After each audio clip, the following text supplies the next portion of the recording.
denbora, eguraldiak laguntzen espadeko ere, arratsaldean izan dezazuten guztiok.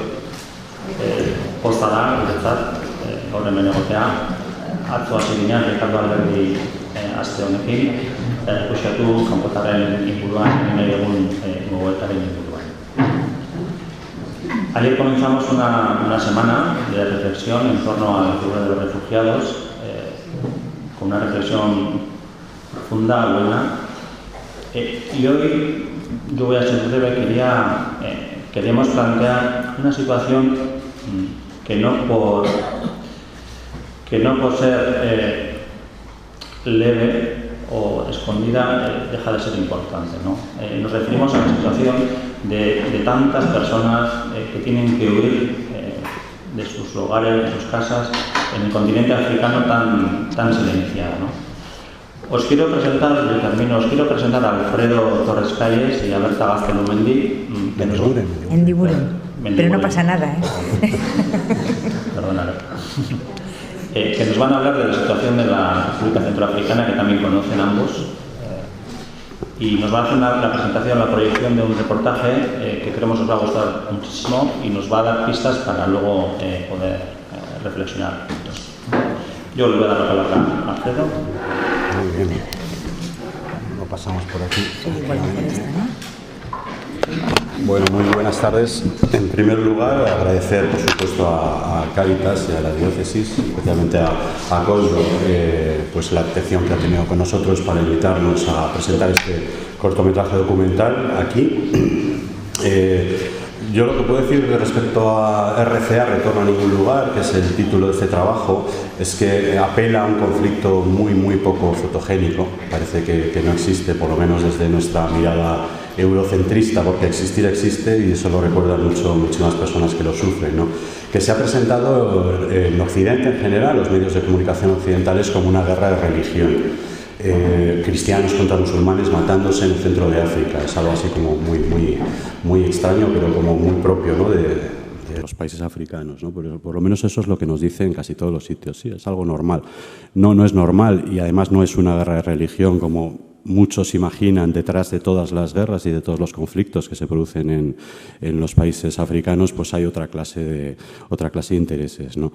Esta película, no obstante, si quieres, es un poco un preámbulo de una mayor que hemos rodado y que estamos a punto de estrenar precisamente aquí. Ya intentaremos ponerlo, que lo sepáis, ¿no? Que sepáis la fecha del estreno, pero que pretende hacer prácticamente una fotografía de lo que ocurría en ese momento concreto en esa parte del país. Y digo esto porque el retrato que hacemos con este documental es el de uno de los grupos, una de las víctimas en ese momento, después de estar rodado en junio de 2013, después de un golpe de Estado que se produce en marzo de ese mismo año, y las personas que huyen, pues bueno, son las de un bando. Meses después, muy poco tiempo después, cambiaron las tornas y fueron los anteriores quienes tuvieron que huir. Por eso queremos siempre pues subrayar la idea de que no son las víctimas de un conflicto, son una de las partes de las víctimas de este conflicto, ¿no? Por otro lado, queríamos resaltar también que el concepto de refugiado que retratamos aquí en este documental es también una parte de todas las personas que están sufriendo la situación del país y esta violencia en concreto, este conflicto en concreto.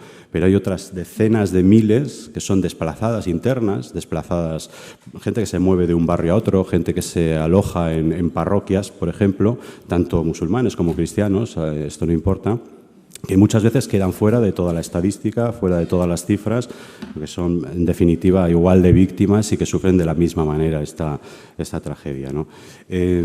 Pues nada más. A ver, deciros que hay 500.000 de refugiados, de ellos 270.000 en septiembre de este año estaban en Camerún, pero sobre los 4,5 millones de la población del país, más de la mitad necesita ayuda humanitaria, está en situación de emergencia, y más de un cuarto está sea refugiada, sea desplazada. Pues nada, sin más, ponemos la película y luego charlamos un poquito más ampliamente. Muchas gracias.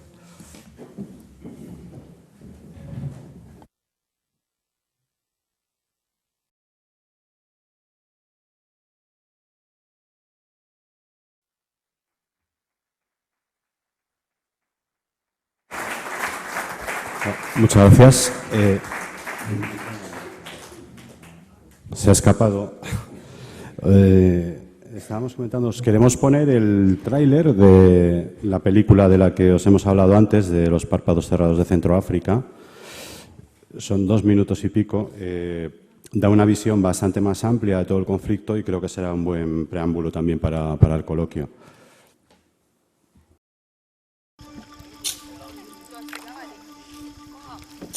Je suis le général Abdelkader Khalil, l'ex-représentant de l'UFDR, Union des Forces Démocratiques pour le Rassemblement.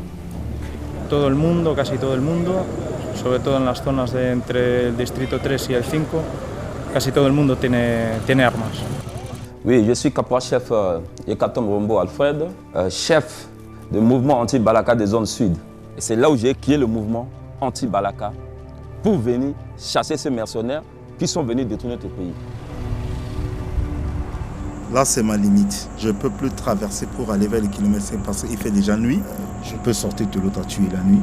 On peut sortir de braquer. Escuchando bastantes tiros, tanto en vuestra zona como en la nuestra, posiblemente en el eje India, no saben determinar exactamente en qué punto. Les Sélékas sont venus chez moi à la maison. Ils ont jeté des grenades à l'intérieur. Il y a mon petit frère qui est à l'intérieur. Ils sont massacrés des gens, comme moi au Malakotet.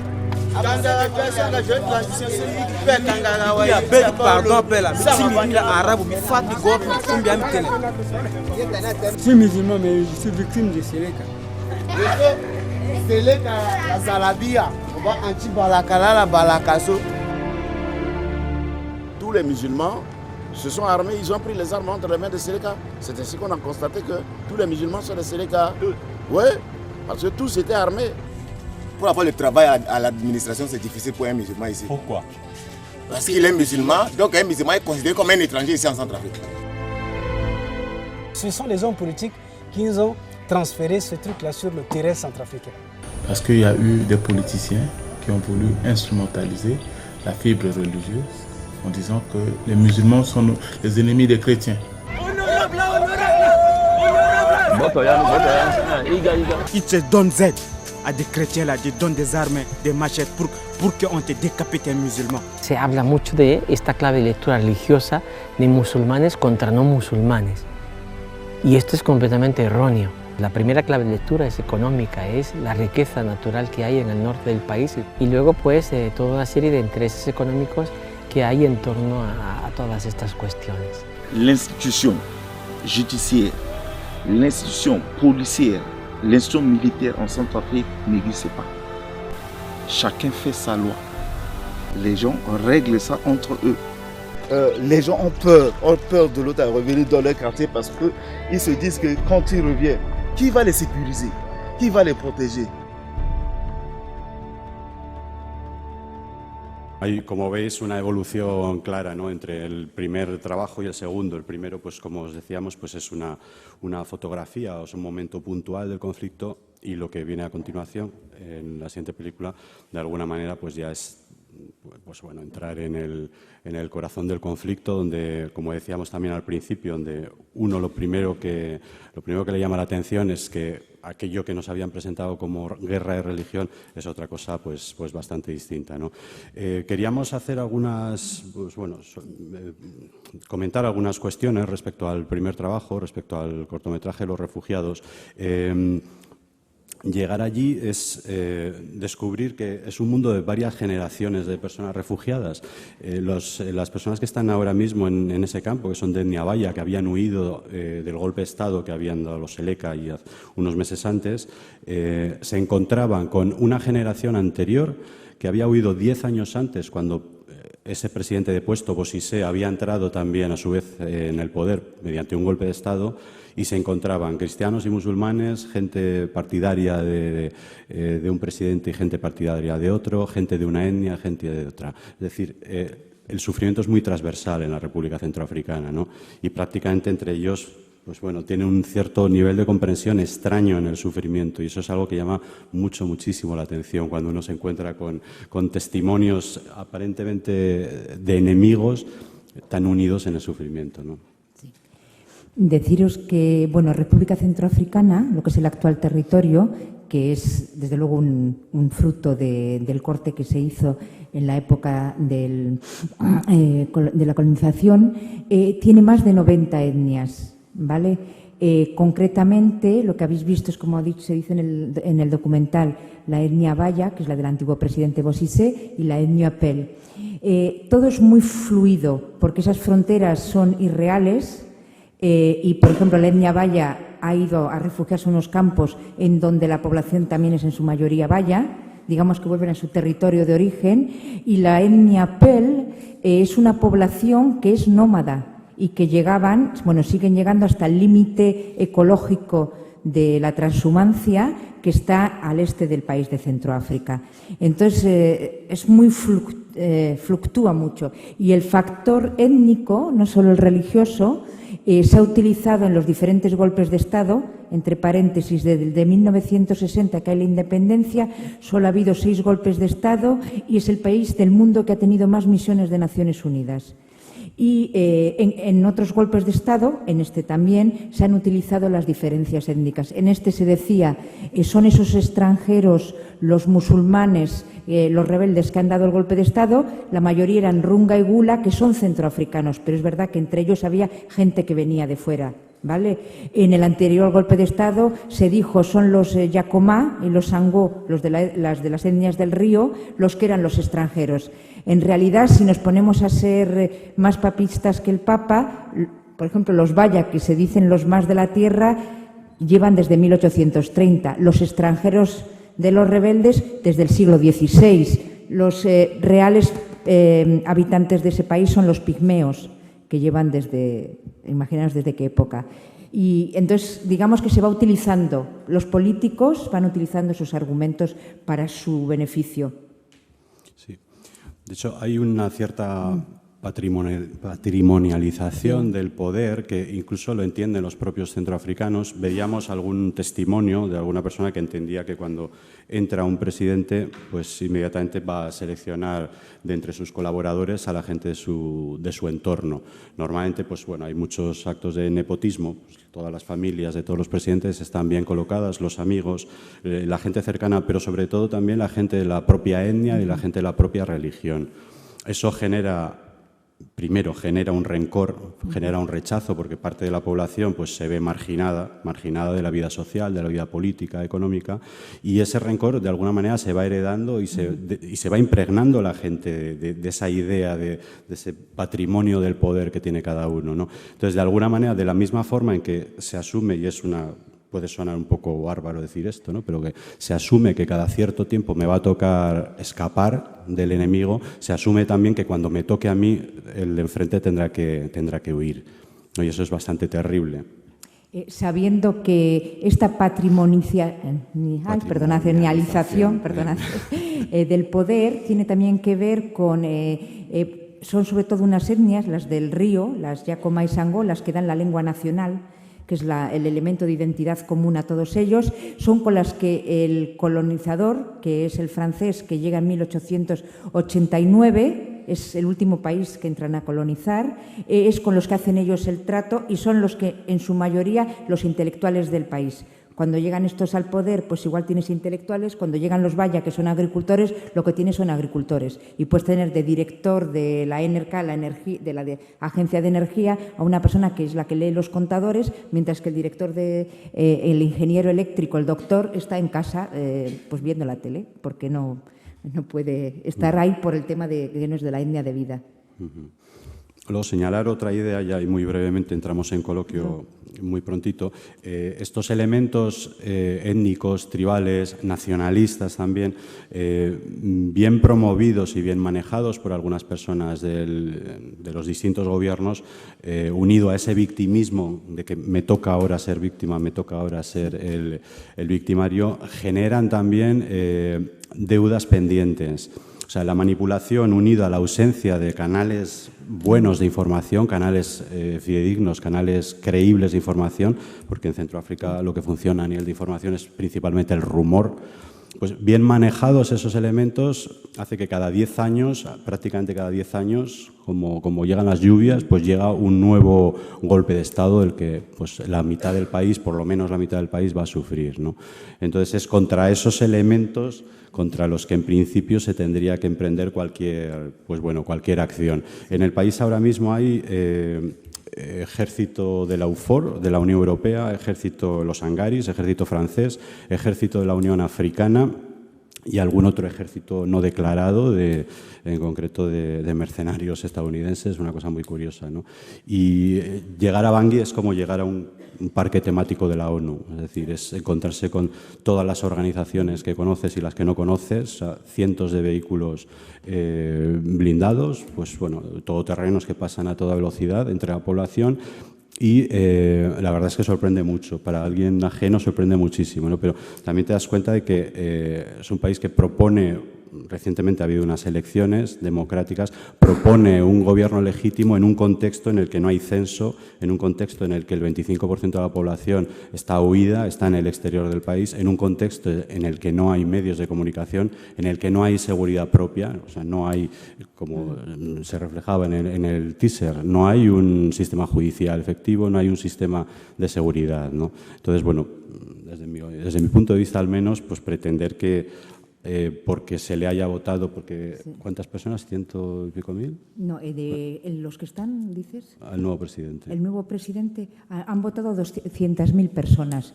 No, 200.000 personas han votado. Hay 4,5 millones de habitantes. Se calcula que el 10% está, bueno, en más del 500 y pico mil están de refugiadas. 270.000 en Camerún y 1.100.000 están desplazadas. Y la mitad de la población, o sea que 200.000 han votado, es realmente hay que cuestionar. Y pretender que ahora mismo existe un gobierno democrático legítimo en esas condiciones, pues desde mi punto de vista, pues casi como que no es. Digamos que es un gobierno promovido, un gobierno de urgencia promovido por las Naciones Unidas, que al final, de alguna forma, no hace sino perpetuar pues, ciertos TIC y ciertos mecanismos de administración y de gobierno que hasta ahora pues, no han funcionado, ¿no? Y dicho esto, y también es una opinión personal, mi impresión es que después de varios trabajos ahí es que no hay buenos y malos, que muchas veces tenemos esa tendencia... pues bueno, cuando se informa sobre un conflicto o sobre algún problema, como es este caso, inmediatamente tratamos quizá pues de identificar cuál es la parte buena, cuál es la parte de víctima. Yo creo que todo el mundo, en República Centroafricana, todos son víctimas, de una forma o de otra. O sea, ya son muchas generaciones y ya son muchas situaciones en las que se han ido heredando rencores y odios viejos, ¿no? Y de alguna manera todos son víctimas y todos son agentes, porque no solo, yo no pondría únicamente la violencia como el elemento bandera del problema de la República Centroafricana. Hay muchísimas pequeñas violencias, muchísimos comportamientos, muchísimos tics del día a día, acciones cotidianas que van envenenando de alguna manera la convivencia y van perpetuando también esta visión etnicista, muchas veces racista, ¿no? Y excluyente. Sí.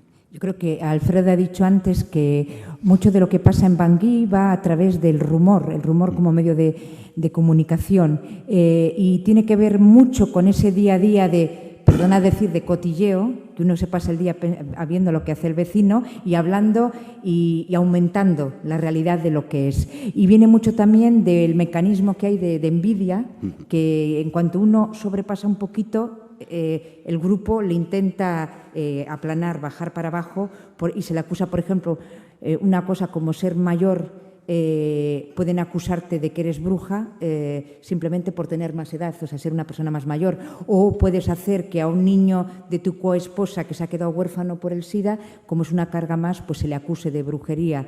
Pero también estos rumores, yo creo que la radio, hay que tener mucho cuidado con los medios de comunicación, que pueden ser un factor de paz o de guerra, y que en Centroáfrica en muchos casos han sido un factor de desatar el odio y la violencia. Se hacían correr rumores de que había gente muerta o desaparecida, por ejemplo, curas, y no era verdad. El cura tenía que salir a hacer declaraciones diciendo que a mí no me ha matado nadie. Estoy vivo, por favor. Y luego otra cosa, es muy interesante el impacto que tiene, por ejemplo, el golpe de Estado, habéis visto que fue en marzo del 2013, en junio del 2013 solo había 56 personas de la Fuerza de Naciones Unidas en Bangui. junio 2013. En junio 2014 había 12.000. Diciembre 2012, 12 ONGs internacionales presentes en el país antes del conflicto. Febrero 2014, 142 ONGs. O sea, ha habido como una implosión y eso, para bien y para mal en algunas cosas, que, por ejemplo, haga que el ciudadanico de a pie, cuando va a hacer su compra, se encuentra que no puede ya pagar el pan, ni los huevos, ni el pescado, porque cuesta mucho más, porque hay una gente ahí que tiene unos salarios bastante elevados. El salario medio interprofesional de un centroafricano es de 30 euros, ¿vale? Un médico cobra 100 euros por salario mensual. Entonces, claro, cuando alguien llega con un salario de 10.000 euros, pues se desequilibra, las casas pasan a triplicarse, entonces eso tiene un impacto que crea también una especie de rechazo. Al mismo tiempo que se quiere que venga la comunidad internacional, hay una cierta envidia, rechazo, como malestar. Y la última cosa, deciros que hay que decir que el factor religioso ese del principio, que se utiliza para justificar y que no es cierto, al mismo tiempo es el factor que está llevando paz, porque por todo el país hay muchas plataformas interreligiosas que son llevadas a cabo, como por ejemplo por el arzobispo, que lo habéis visto ahí. Si esto fuera una guerra entre musulmanes y cristianos, el gran imán de Bangui, yihadista supuesto, vivía en casa del obispo. Y claro, él podría haber envenenado al obispo o al revés, porque han vivido un año juntos, habitación contra habitación, o sea que es... Y muchísimas parroquias han acogido musulmanes, lo que habéis dicho. Entonces, eso es otro discurso y que es manipulado. Y que hablando con vecinos de cualquier zona, ya no de Bangui, de la capital, sino de cualquier zona de República Centroafricana, el testimonio es el de...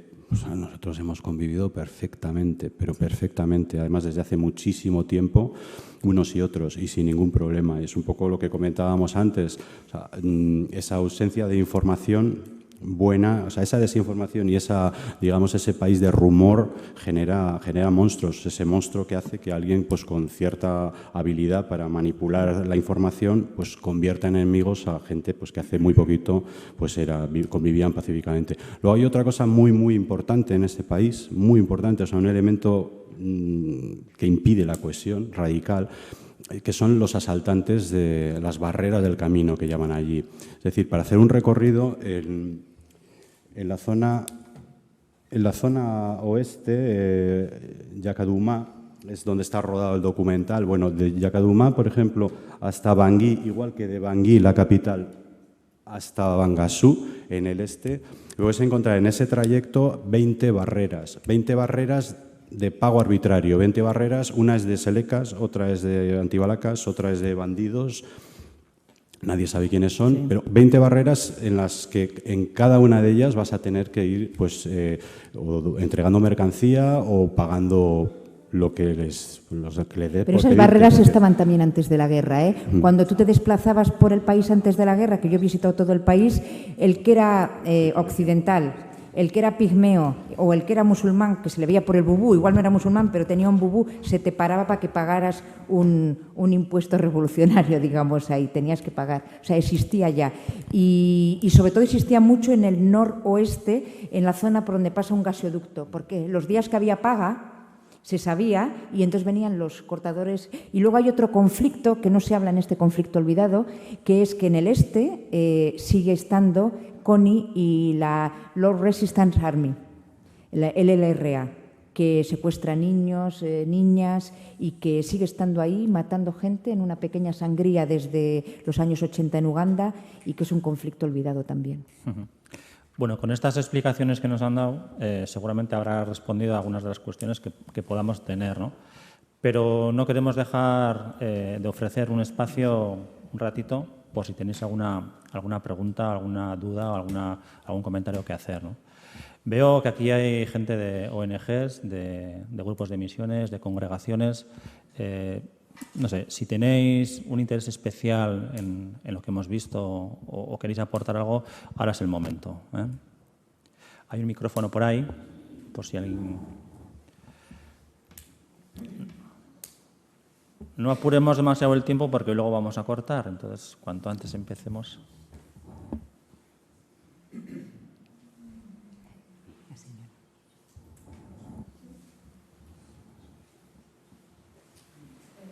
Gracias por la documentación.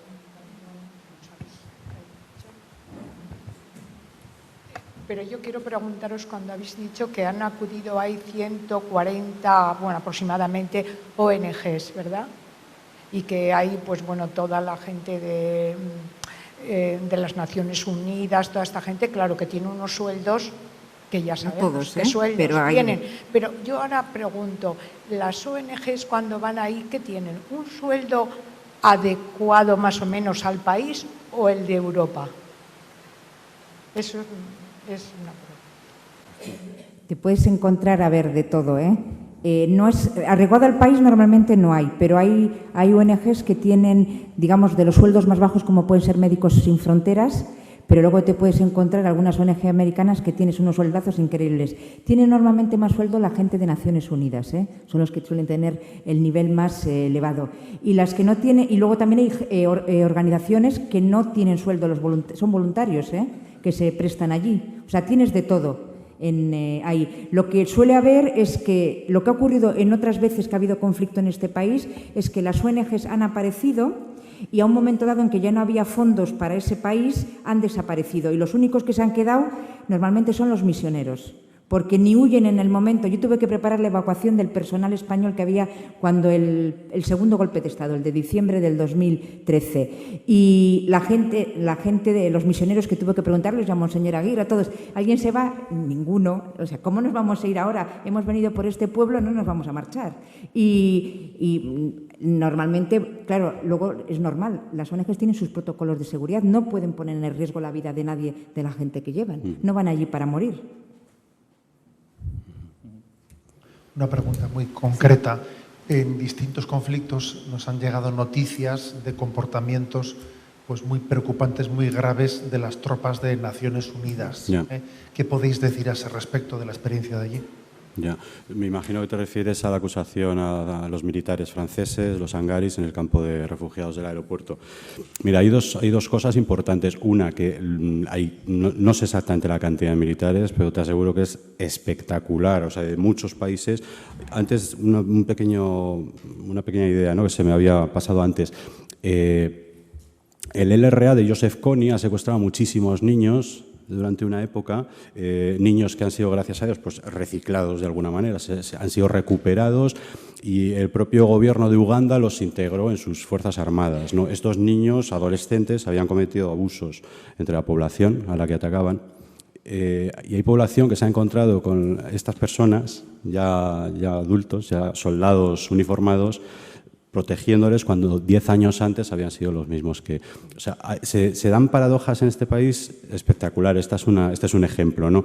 Respecto a estos abusos de los soldados franceses, hay quien plantea que son informaciones interesadas, producto también de esa psicología del rumor que tantos frutos les dan algunos en el país, pero hay una investigación abierta por parte de la ONU. Seguramente, pues bueno, hay alguna verosimilitud porque no es el primer caso, ha ocurrido otros con soldados de otros países que han sido acusados, pues sí, de cometer abusos. En colectivos tan amplios, entiendo que seguramente habrá cosas de esas. Y en situaciones de son extremas porque se han llegado a ver, por ejemplo, hay soldados cuando han vuelto de allí que estaban asustados, porque claro, yo por ejemplo he visto a mi marido, le han tocado a la puerta un domingo con un brazo de un musulmán diciendo esto es lo que hay que hacer el día del Señor. 2 jóvenes del barrio que antes estaban ayudando a reconstruir la mezquita, o sea, cosas que no entiendes, pero que son situaciones extremas. Realmente. Y yo creo que ahí está la investigación judicial para que sepa lo que hay de verdad, pero que también puede haber jugado el rumor, y sabiendo que puede ser que, cuando... Este es un país que antes de la guerra era, si no el más pobre del mundo, uno de los más pobres. Antes de la guerra no teníamos luz en mi casa en Bangui, ¿vale? Sigue sin haber luz, 2 horas al día de vez en cuando. No hay agua potable, es una capital. Entonces, son situaciones extremas en las que también puede haber llevado a que personas, entre comillas, se prostituyan y que luego puede haberse pasado a hacer algún tipo de acusación. Pero también puede haber simplemente la presión, ¿no?, de estar por 2 latas de sardinas que llegues a hacer una cosa de estas. O sea, yo creo que todo es hay que investigar y ver qué es lo que pasa realmente, y cada caso es uno, ¿eh? Sí, es verdad que también hay un fenómeno bien lamentable, que es eso, el de las personas que se prostituyen, que ahí es como bastante extendido, y por una pastilla de jabón, por latas de sardinas, y es verdad que puedes entrar en alguna tienda de alimentos y lo que venden realmente son pues el rancho de los soldados.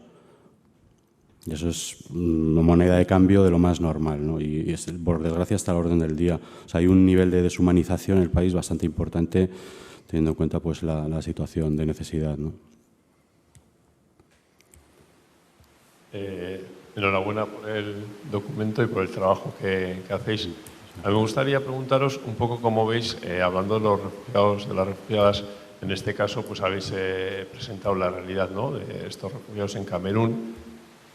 También pues, en otros países alrededor, ¿no?, que habéis comentado que hay refugiados de Centroáfrica, pero también con otros conflictos que hay en África. Hay un montón de países que acogen a los refugiados, ¿no?, y donde hay campos de refugiados, la ACNUR, etcétera, Kibú, Norte, etcétera. Bueno, pues toda esta realidad, ¿no?, que se vive en África, en la que no sé si voy a decir integración, pero sí en acogida a los refugiados. Y ahí hablaba, por ejemplo, que si tienen los papeles de refugiados pueden moverse incluso por todo el país, no solo estar en esa zona o en ese campo, etc. ¿Cómo lo comparáis toda esa situación o por qué se está dando esa situación? No por qué se está dando. ¿Cómo comparáis todo eso con lo que, sin embargo, está pasando en Europa, ¿no? O sea, cómo estamos, de alguna manera, sí que centrando una serie de territorios, pues en Turquía, en Grecia, etcétera, con los refugiados, pero blindando las fronteras y la falta un poco de acogida y de no cumplir incluso los compromisos que ha adquirido la propia Unión Europea. Entonces, en África, muchos países donde la realidad, además socioeconómica, es mucho peor, que están acogiendo a un montón de personas refugiadas, y aquí, en cambio, donde tenemos una situación privilegiada a pesar de la crisis, etcétera. ¿Cómo veis eso? Pues mira, hay 2 elementos muy importantes. Primero, que las fronteras de los países africanos son fronteras políticas, a menudo artificiales, y que no obedecen a la realidad étnica. Entonces te das cuenta que, por ejemplo, en el caso de este documental, en la zona de Camerún donde estuvimos trabajando, en el oeste de Camerún, convivían perfectamente con los refugiados centroafricanos de origen, digamos, la parte musulmana de los refugiados centroafricanos. Y se da además una paradoja curiosa, que tanto los propios centroafricanos como el modelo de integración que estaba proponiendo ACNUR en aquella zona, que era la de pues, integrarse en las localidades de destino, entre la población tranquilamente, pues, está dando unos frutos curiosamente positivos para todos. Las localidades que recibían a los refugiados de pronto veían que se les atendía, se les ponía en el mapa, se les construían pozos de agua, se les proporcionaba educación, se les mejoraban las infraestructuras, las carreteras, etcétera, etcétera, cuando antes habían estado abandonados. De manera que las poblaciones locales están encantadas de que viniesen los refugiados. Y los refugiados, de alguna manera, se sentían bastante más confortados que en su propia casa, en muchos casos. A ver, siempre está la cuestión de querer volver, obviamente, a tu tierra, etcétera. Pero, por ejemplo, los Pelbororo, los de etnia Pel, que son musulmanes, que son trashumantes, que van y vienen con el ganado cruzando países sin problema, pues se habían prácticamente asentado y eran seminómadas y se habían quedado en esa zona del mundo. ¿Por qué? Pues porque se sentían perfectamente recibidos y además vivían incluso mejor que antes, ¿no?, por la ayuda internacional. Y luego hay otro elemento, país pobre. No solamente la cuestión étnica, es decir, cuando no tienes nada por lo que pelear, las cosas se ven de manera diferente. Es decir, que aquí, por ejemplo, si se plantea pues, que abramos las puertas o incluso que se cumplan los acuerdos firmados, ¿no?, aunque solo sea eso, pues bueno, nos encontraríamos con una situación de desequilibrio enorme en cuanto a, pues bueno, a la capacidad que tienen los centroafricanos a la capacidad que tienen los españoles, ¿no? Y eso se mira siempre con cierto recelo. En aquel caso es bien distinto, por razón étnica y por razón económica. Pero depende, ¿eh? Bueno, lo primero decir una cosa. Muchísimos países africanos acogen refugiados de manera espontánea, sin apoyo de ninguna organización. O sea, luego igual vienen organizaciones a apoyar. Centroáfrica, antes del conflicto, yo he estado en campos de refugiados en 2012 en el norte, de campos de refugiados del anterior conflicto, de refugiados y gente que venía, por ejemplo, en el este, en Birao, de gente que venía del Darfur y eran refugiados. Un caso, por ejemplo, bonito es el de la gente, bonito, terrible, la gente que huye de Ruanda hizo 2.000 kilómetros a pie, atravesando toda la región de Goma, que está en conflicto, y acabaron en Bangassou, llegaron a pie y, por ejemplo, hoy tenéis uno de esos que escapó, que es cura de la diócesis de Bangassou y que está aquí en Madrid haciendo una tesis, y tenéis, por ejemplo, una chica que fue, la hicieron de todo, la LRA en Uganda, y que huyó así también, y hoy es la responsable de acogida de menores de una ONG francesa que está actuando en Centroáfrica. Y deciros otra cosa, si hay una cosa menos igual en la parte del África central, pero la parte, por ejemplo, del África occidental, musulmana, tiene muy ancrado el tema de la hospitalidad, el tema de que el extranjero es rey. Uno tiene que tener, es como lo de en el desierto, ¿no? Abraham, que tenía el agua, por el que puede llegar es un ángel o puede ser el propio Dios. Entonces uno tiene que tener la puerta abierta. Y esa tradición de acogida es natural, espontánea. Y eso es un poco diferente aquí entre nosotros. Lo hemos perdido un poco. Lo mío es muy en la línea de mi compañero. Habéis hablado de acuerdos y yo quería preguntar, siempre ha preocupado que, en contra de lo dispuesto en la Convención de la ONU de los Estatutos del Refugiado en 1951, ¿cómo lo acomete esto las Fuerzas Armadas de Camerún y demás países? Porque hay una convención, unos estatutos, eso se lleva a través de las organizaciones. ¿Cómo se acoge allí desde los gobiernos? Pues yo creo que eso igual, no sé si vendrás mañana, pero igual el Javier Garpasolo de la Comisión Española de la Ayuda al Refugiado, que conoce todo.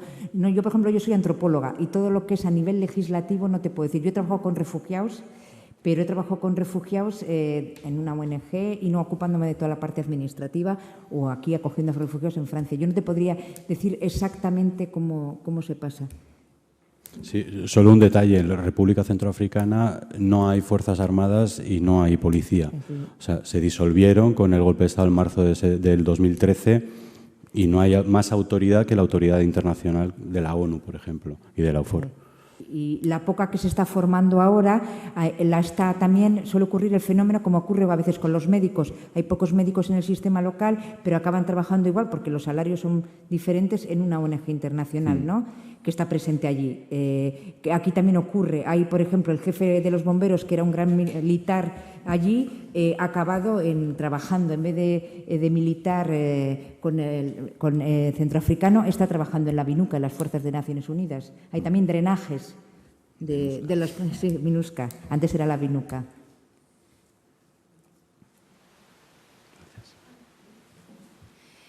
No, yo quería preguntar un poco cómo valorabais la actuación de la misión de Naciones Unidas, porque pues teniendo en cuenta que cada vez hay más soldados y parece que no se avanza, pues un poco cómo veíais eso y también cuál es la razón de que hayan enviado ahí una misión, igual no a otros conflictos que también existen en África.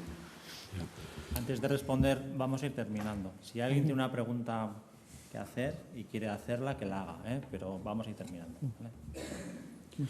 Pues, yo no sé si estamos de acuerdo Berta y yo, pero a mí me parece que se está perpetuando una situación en la que un monstruo enorme como son las Naciones Unidas en República Centroafricana, pues seguramente con muy buena voluntad pretende hacer, pero a mí me da la sensación de que las cosas no se terminan de hacer bien, porque las cosas no terminan de funcionar bien.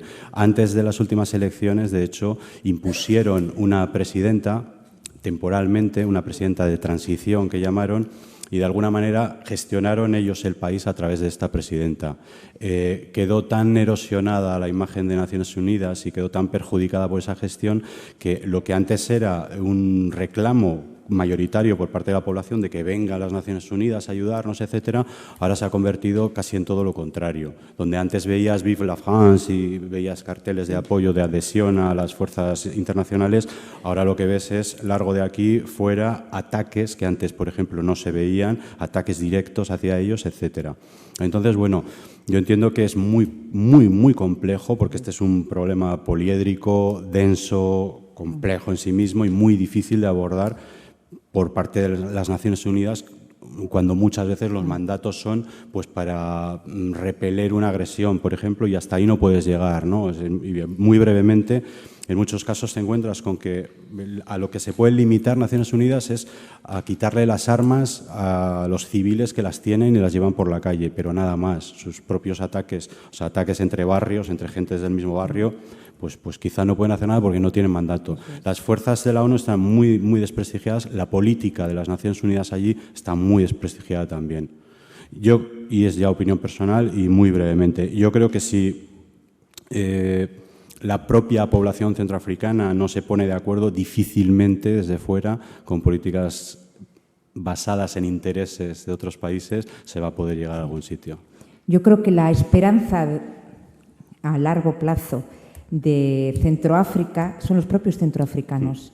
La propia, yo creo, yo lo veo porque, mi marido es centroafricano y vivo entre centroafricanos y ellos tienen la capacidad de cambiar. Y yo creo que es justamente yo lo digo de las palabras, me sale una conversión de corazón, como dice Monseñor Nzapalainga, y lo dice el gran imam, y lo dice el líder de los protestantes. Tiene que ser una transformación de cada uno, desde el presidente hasta la más pequeña vendedora de patatas en una esquina. Tiene que ser todo, tiene que ser también un cambio en el sistema educativo en donde los valores se vuelvan a inculcar, porque lo sabía y hoy está totalmente desestructurada la nación. Y los centroafricanos son capaces y lo han demostrado.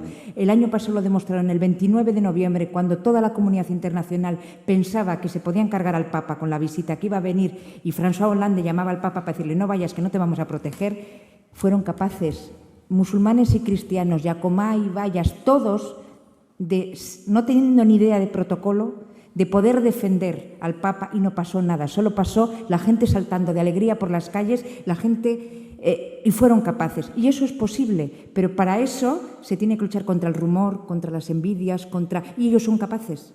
Yo creo que al final ellos lo son. Y sobre todo hay una cosa que muchas veces también cuando venimos de fuera a trabajar, tenemos como interlocutor no al más capaz, sino al que igual el del gobierno de turno nos ha dado.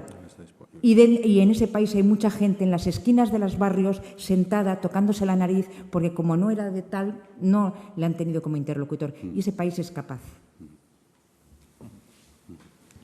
Muy bien, muchísimas gracias. Brevemente digo una cosa que la dije ayer, pero como estáis hoy bastantes que en la charla de ayer no estuvisteis, aprovecho para remarcarla. Y es que esta semana de Ricardo Alberdi hemos elegido este lugar para realizarla porque la diócesis ha comenzado desde ahora, estamos comenzando en este momento, a hacer de esta parroquia, de los locales de esta parroquia, un lugar en el que estamos coordinando distintos servicios de cooperación internacional, de manera que se han trasladado aquí. En este momento se está realizando esa mudanza. Lo que antes estaba en la calle Marina, el piso de OMP, se traslada aquí. Lo que estaba en la calle Legazpi, que era tanto la delegación de misiones diocesana como las misiones del Ecuador, también se traslada aquí.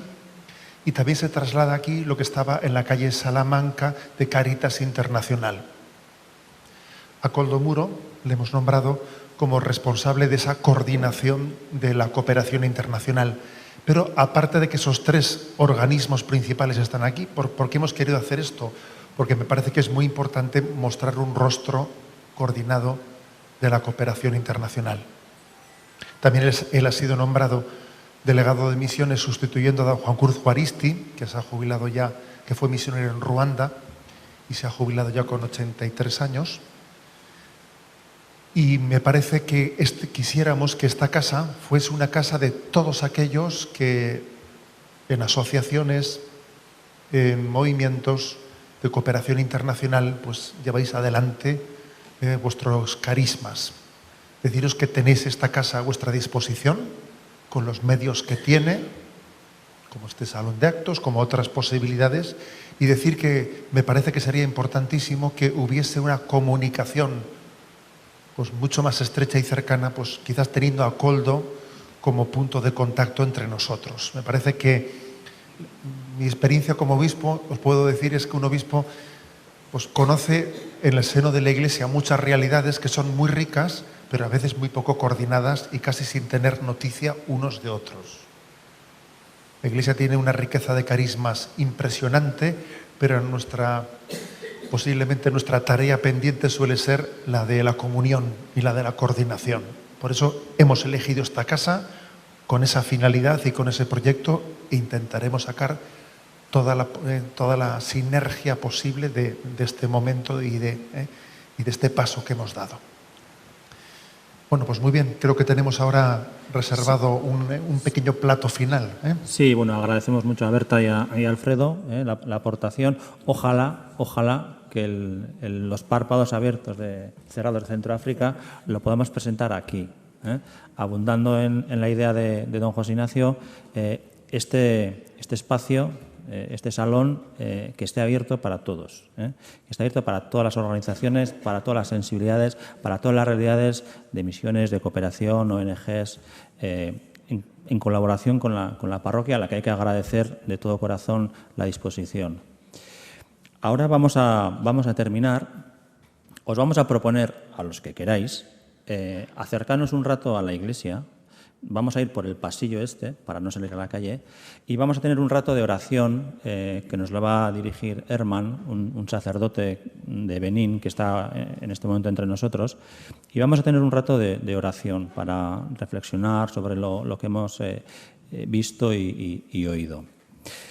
Os volvemos a citar para mañana, a la misma hora, a las 7:30, aquí. Va a ser un formato diferente. Hemos pedido a 4 personas, a 4 organizaciones, que nos hablen de la realidad de la acogida de personas refugiadas aquí y ahora, ¿no? en nuestra tierra. Mencionaba Berta a Javier Galparsoro de CEAR Euskadi. Viene también de la Cruz Roja Guipúzcoa, participan. Del Servicio Jesuita a Inmigrantes, participan. Y de nuestra Cáritas Diocesana también. Mañana a las 7:30. Lo vamos a hacer en formato mesa redonda.